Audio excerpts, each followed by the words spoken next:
videos a little bit just because, you know, I've been doing this for so long now, and you know, I just have had a harder time balancing out. There's so many different mods to cover, so much news to gather from so many different sources. It's kind of hard to keep up with everything coming from a bunch of different locations, and like constantly having to like track like at least half a dozen different discords and stuff just kind of slipping through the cracks and things like that. So I can't promise that I keep these coming out quite as consistently. Not that they've been coming out consistently anyways, but let's go ahead and get into it. So we have, starting off like always, Operation Trebuchet. Operation Trebuchet has pushed a few patches and everything. I might throw the patch notes up on screen for you guys. Most of it's been kind of smaller things.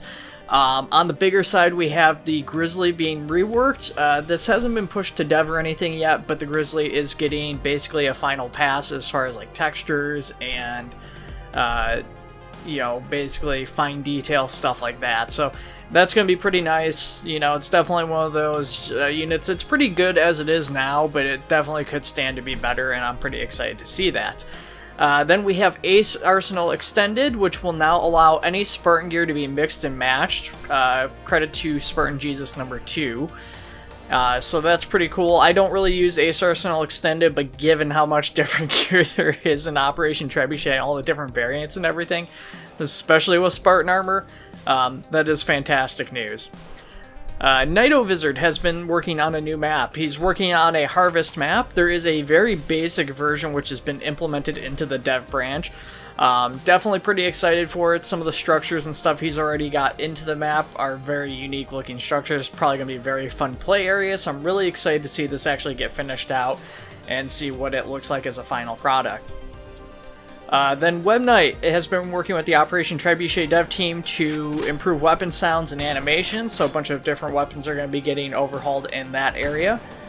And then we've, of course, like I said, we've had various bug fixes, quality of life updates, and then there is actually one thing I missed, which was the recon site, which was modeled by Torres, has been thrown in or being worked on for Operation Trebuchet. Alright, which brings us to First Contact. First Contact doesn't really have a huge list of stuff, but the Locust was added as a static turret into the mod. So we talked about this a while back, saying basically the Locust probably wouldn't be added as a vehicle, but as a turret. So it is now in. It looks really good. Obviously it is a shame that it doesn't function as a vehicle, doesn't move around and all that stuff, but you know, it is still really cool to actually have it in. Even as a turret, it does kind of make sense as a turret, it's just given how it's designed. So, you know, it's a nice addition nonetheless.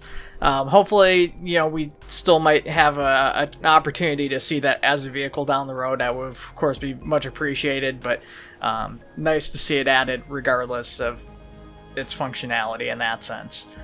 Then we go to the first MEU. The first MEU has added Covenant Hollow objects, which currently just come in blue, but I guess there's supposed to be more colors to come later.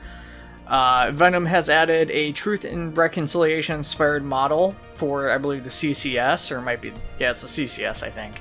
They added that in. And they've also added in the Target Designator gun, which spawns in an orbital strike, which is pretty neat. I'm guessing how this works, and I don't really know for sure because I haven't messed with it yet, is that the Target Designator gun will basically shoot something that spawns in a missile above the target where you shoot. It's not actually calling in a missile. I could be mistaken, but it's actually a gun and not a spotting device or a set of like laser, you know, designating binoculars or something like that. So still pretty neat. I know a lot of people probably waited for the Target Designator. We almost had one in the past, but that one never got completed, so I'm excited to see that. Probably the next thing, though, that I am most excited for is the 19th Fleet released their Pelican. The new Pelican looks fantastic. This is something I've asked for years and years because the Pelican is one of the most utilized assets in Operation Trebuchet, and it is also one of the oldest, and it really does not hold up very well compared to all the replacements. Like, we've had the Warthogs replaced, we've had the weapons replaced. In some cases, some weapons have been replaced 2 or 3 times while we're still using the original Pelican. So this is so long overdue. Now keep in mind, this is not a replacement for the existing Pelican. This is a new Pelican which is separate from it. It is fantastic. It basically has double the amount of seating. It's got a crew gunner position in the back. It's got a co-pilot, which has control of a nose-mounted gun. It's got visible weapons on the pylons. It's got an observer position, or the Sergeant Johnson position in the back. This thing is awesome. It also works with the ability to walk around the interior while it's landed, so it probably does work with walkable moving objects. I haven't tested it out yet, but you might be able to actually use this thing potentially while flying and walking around on it, though I probably wouldn't recommend that to be on the safe side. Still, with that being said, this thing is amazing. I love it, and I am so excited that we finally got that. So that is in and ready to go. Splitjaw did tease to me last night that there is something else being worked on by him, but he said it's not ready to show off yet or talk about, so I don't know what that is. But he's very clearly excited about this new asset that he's working on, so I'm really excited to see that and hear more about it. Then we have the 41st ODST. They've added into their mod new Covenant props, which includes a new weapons crate, communications antenna prop, a deployable shield prop, open and closed variant, and a deconstructed spire prop. Then going over to Division 7, they've added they're working on, they haven't added it yet, a Covenant demolition charge, which was seen very, very, very briefly in a Halo Wars 1 cutscene. So this is kind of a deep cut assets. Fireteam Zulu updated with some minor bug fixes. Unfortunately, no new news on New Mombasa. They did very, very briefly talk about updating it in their Discord, and then it went dead silent. So honestly, New Mombasa is looking kind of dead right now. And, unless there's some sort of major news or update on their end, a bunch of people start working on it. I really don't see that changing, but if that does happen, I'll let you guys know. Then the mechanized Scarab. They've released a proper model. So in my last video, I think I showed off, after a while of it having been out, how to describe this thing, this hodgepodge of props and assets that were designed to make a functional Scarab, and the thing was ridiculous, it was silly, but it was really cool. NJ Patman and Nido Wizard have been working to get an actual model out, so NJ Patman's put out an actual model of a Scarab. It functions, it walks around, it can be disabled, I believe it can be destroyed right now. It's still in development, so they're just now released some additional variants. Actually, I'd recorded the B-roll footage to talk about this, and then right after I recorded it, the next day they put out a post, or NJ Patman put out a post saying like, hey look, we've also got all these other variants that are not released. I did try it out. The other variants don't seem to walk around. There seemed to be some sort of issue going on with them. I don't know if that's just specifically with them, or if that's like just a temporary bug. So hopefully that won't last for too long, but still, nonetheless, I love this. It's amazing. It is terrifying to go up against on foot, and it just wrecks everything, which is exactly what you want from a Scarab. Then we go to Miss Raya Armory Mod and their Project Orion Mod, and they've got a whole bunch of stuff. These guys have been super busy working on new assets, so McDaniel, B-Men, Bins, and all the other guys are working on it and contributing to the project. They've got the Reach Mark V Spartan armor they're working on, audio updates, the M32 Sidekick, Reach ODST armor, camo netted ODST armor, the MA2B, customization for armories, Ace extended arsenal supports, texture overhauls, variation of visor textures, BR55 and Sidekick textures, I already said the MA2B, why is this in my notes twice, guys? What is going on there with that?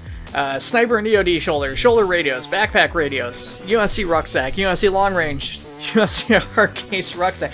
These guys have been busy. So really cool stuff. Of course, my personal favorite in this is the MA2B. I love getting weapons that have been talked about in the books and shown in concept art that we never actually got in Halo games. So having the MA2B, a very early predecessor to the MA5, obviously. Very, very cool. Love seeing it. So excited for it, but all this stuff in there really is pretty awesome.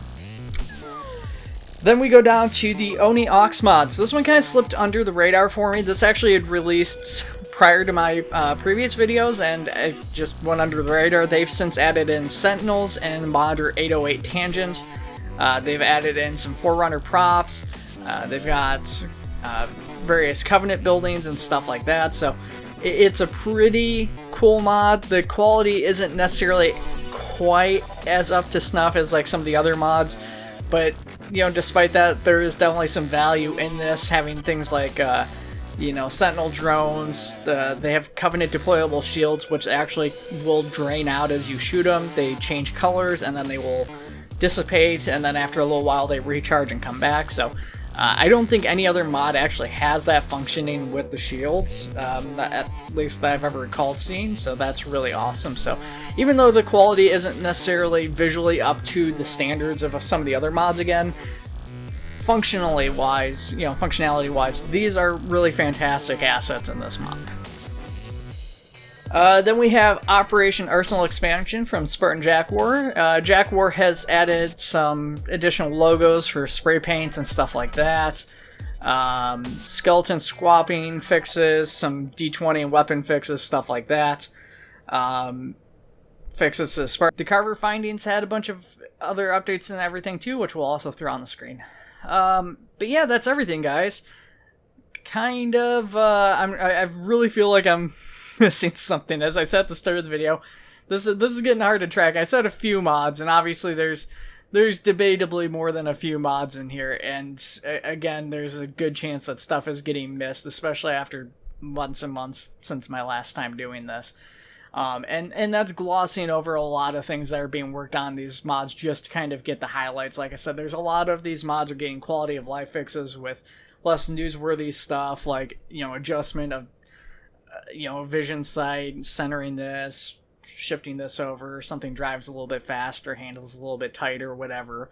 But yeah, pretty cool stuff in all of this nonetheless. I'm hoping you guys enjoyed the video. Of course, like always, guys, we're gonna end this. I want to know what you guys were most excited for from this video, and what you guys want to see the most next from the Operation Trebuchet or the Arma Halo community. Let me know in the comments below, guys. Take it easy. I'll see you all in the next one.